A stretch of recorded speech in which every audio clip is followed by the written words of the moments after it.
Hello guys, welcome back to the channel. Today we will build and deploy HTTP endpoints on AWS. Have you ever wondered what happens when you type facebook.com on browser? No problem. We will understand that today with help of AWS Service API Gateway.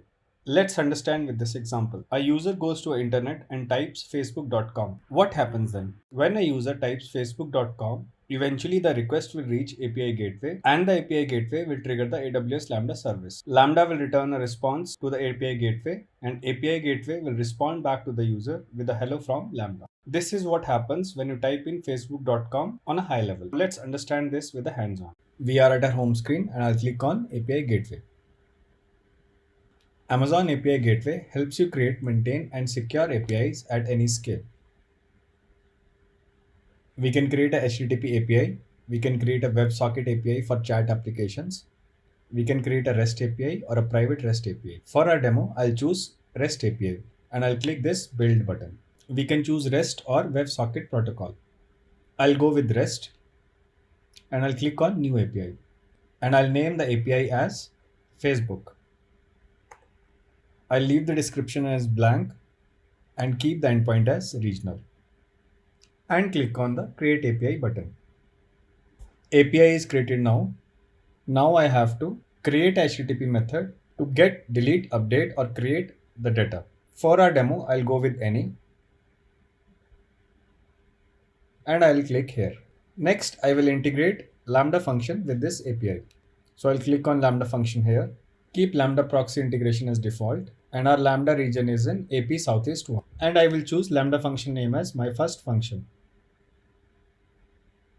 If you want to learn about Lambda, find the link in the description below. Now let's go ahead and save it.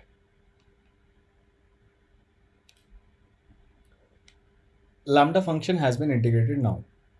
We can manipulate our request and response using method request, integration response, and method response. To test our API, I'll click on test. I'll test the get method and click on test here.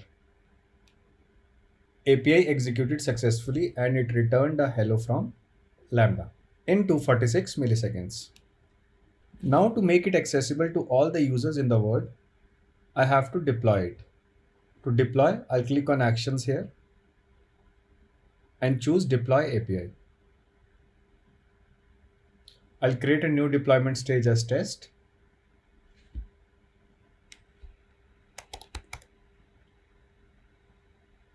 And click on deploy button. API is accessible to end users now. To access it, I'll click on this URL. We can see here the API returned with a hello from Lambda. That's how you integrate Lambda function with the API gateway. Now you must be thinking that this URL looks very different from the facebook.com example URL. In the upcoming videos, we'll learn about how to map this URL to a custom domain URL. Please like, share and subscribe if you like the video. Thanks for watching.